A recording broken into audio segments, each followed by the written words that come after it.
Back to the Factor Uncensored, a volatile New Year's Eve for UFC President Dana White.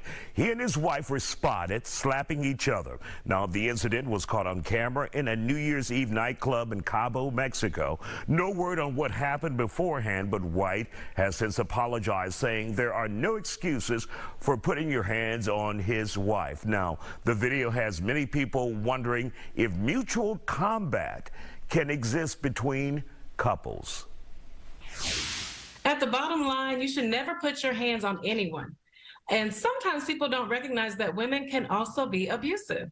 So you're right on it. There is common couple violence. And what that means in the relationship, they're in a cycle of violence. And so what's important is to really understand there's destructive and constructive ways of dealing with conflict. Because all of our relationships have some kind of conflict, but how are we dealing with it?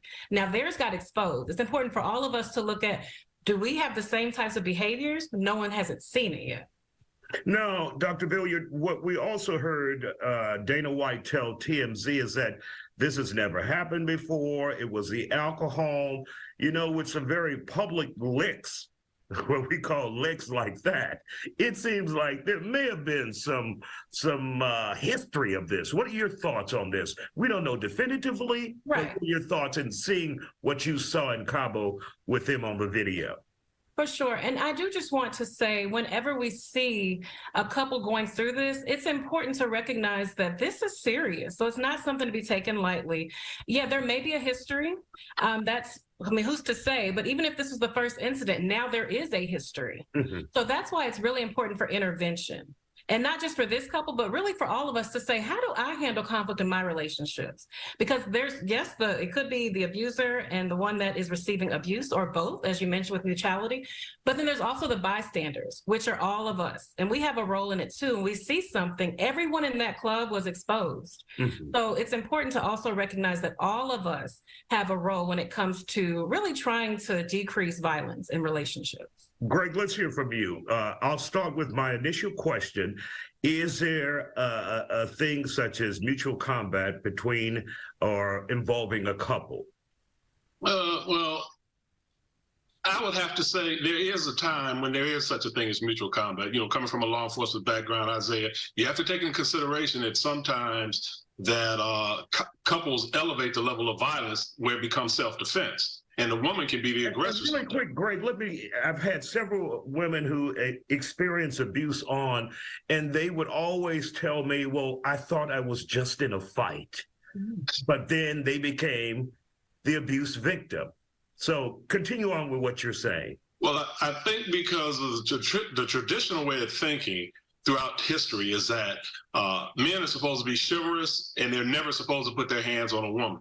And both men and women were raised with that belief. The problem is that we, evolved into a society where women still believe that and men don't. So you're really taking a risk when you attack a man. And I'm surprised no one has brought up the situation with Ray Rice and his wife, because it was very similar. Whether or not alcohol was involved, I don't know. But she slapped him initially, and he retaliated and slapped her back, causing her to lose her balance and obviously knocked her unconscious when she hit her head. But in this case, I could see Dana White defending himself. I'm not saying he had to slap her, but he took it a step further because he continued to go after her until his friends intervened. So at that point, it stopped being mutual combatants. Now it was for her trying to defend herself against him. And Greg, what has been your opinion, or what have you seen in the public when it comes to men who hit women back? Do they suffer the brunt of the public pressure more so than the woman who may have initiated the fight? I would say that they do suffer the brunt of the public punishment, but at the same time, a lot of it is deserved. Because you have a culture that's been bred and raised that it is acceptable in a lot of circles to put your hands on a woman. Just listen to some of the things that come out of hip hop music. It's not respectful of women, and so it breeds that type of mentality. And what gets me, it's so sad that when this type of thing does happen, most of the public just stands around and watches. Mm-hmm. It was fortunate for her, people intervened, but what were the rest of the people in that club doing? It didn't seem like they were making any effort to stop it, and the DJ kept playing the music. So it just showed you, even though it was out of this country, but it still seemed like that was acceptable behavior, or people weren't offended. And Dr. Billiard, for the individual who finds himself caught in a situation, and we're talking about the male in the relationship where they're hit, how do you control that reaction? Because 9 times out of 10, you're not even thinking. Right. You're reacting. So how do you control that without automatically lashing out back again? That is such a good question, because one thing we know physiologically, it takes our body 15 minutes to calm down. So you're not in a place of rational thinking. So if you can remove yourself, the problem is some of us, when we are really feel like we're attacked, our initial reaction is to attack back. Mm-hmm. So if you can even just take a breath and think about what it will mean, just like Gregory mentioned, for me to retaliate. So if you can step back, that's how a bystander can be helpful. Go to a friend and say, yo, y'all need to get her. It can be that simple that can change the whole outcome.